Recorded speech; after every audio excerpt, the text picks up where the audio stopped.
আসসালামু আলাইকুম বন্ধুরা, মিঠিজ ওয়ার্ল্ড চ্যানেলে তোমাদের সবাইকে স্বাগত জানাই। আশা করি তোমরা সবাই খুব ভালো আছো। আজকে আমার রেসিপি মাংসের চপ। তো চলো বেশি কথা না বলে কাজ শুরু করি। আমার নানি বলেন কথা কম কাজ বেশি, তো আজকে কথা কম হবে কাজ বেশি হবে।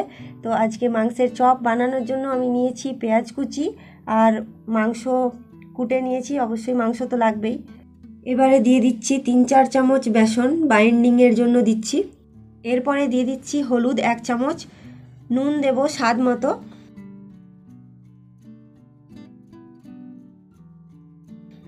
আর দেব জিরে গুঁড়ো 2 চামচ। এবার মিশ্রণটাকে ভালো করে মাখিয়ে নেব, বেশ অনেকক্ষণ ধরে মাখিয়ে নিতে হবে।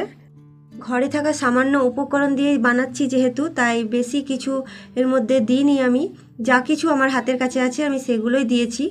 তোমরা চাইলে লঙ্কা কুচি, ধনেপাতা কুচি, টমেটো কুচি এসব দিতে পারো, কিন্তু আমার কাছে নেই। আর এর মধ্যে কাগজি লেবুর রস দিলে ভালো হয়, কিন্তু সেটাও আমার কাছে নেই। তো আমি এই সামান্য উপকরণ দিয়েই বানিয়ে নেব। তবুও এই মাংসের চপ কিন্তু সুস্বাদু হয়। তো আমি মশলাগুলো অনেকক্ষণ ধরে সময় নিয়ে বেশ ভালো করে মাখিয়ে নিচ্ছি, যাতে করে সব মশলাগুলো ভালোভাবে মেখে যায়। সব জিনিসটা যদি হাতের কাছে না থাকে তো এভাবে বানালেও টেস্টি হয়, খেতে খারাপ লাগে না, ভালোই হয়।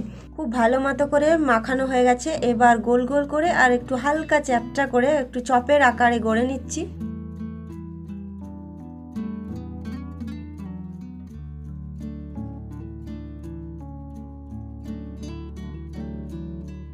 চপের আকারে আমি গড়ে নিয়েছি। এবার এগুলো তেলে ফ্রাই করে নিব। তো চলো রান্নাঘরে চলে যাব। এবার তেল গরম হয়ে গেছে, একটা একটা করে তেলের মধ্যে দিয়ে দেবো। আমি অনেক অল্প তেল ব্যবহার করেছি। আমি ডুবো তেলে করব না, অল্প তেলেই করব। তোমরা চাইলে ডুবো তেলে করতে পারো। আমার অল্প তেল পছন্দ, বেশি ডুবো তেলে খাওয়া আমার ভালো লাগে না, সেই জন্য আমি অল্প তেলেই করব। বন্ধুরা, আজকে আমি আমার দিদির রান্নাঘরে রান্না করছি। দিদির বাড়ি এসেছি, তো দিদির মেয়ে বলল মাংসের চপ খাবো, সেই জন্য মাংসের চপ বানাচ্ছি। আজকে দিদির রান্নাঘরেই বানাচ্ছি। তো ভিডিওটা আজ অন্য কিচেনে হচ্ছে।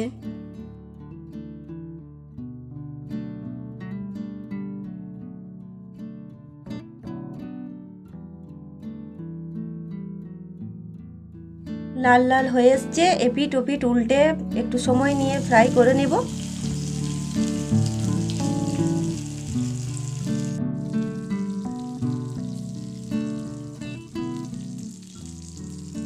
বন্ধুরা, মাংসের চপ আমার হয়ে গেছে।